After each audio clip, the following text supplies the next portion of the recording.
আমরা ভয় পাই না হিমন্ত বিশ্ব শর্মাকে।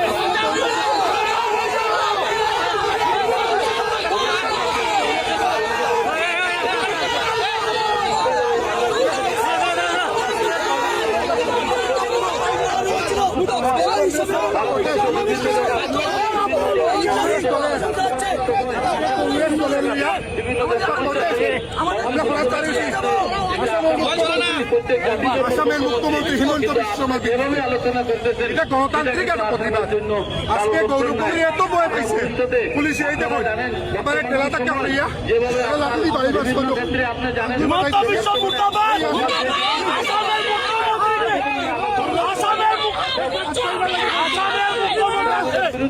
আসামের মুখ্যমন্ত্রীকে বলে দিতে চাই যে ভারতের যারা আসামের যারা কংগ্রেস মন্ত্রীরা রয়েছে তারা হিমন্ত বিশ্ব বিজেপির গুন্ডাদেরকে ভয় পায় না।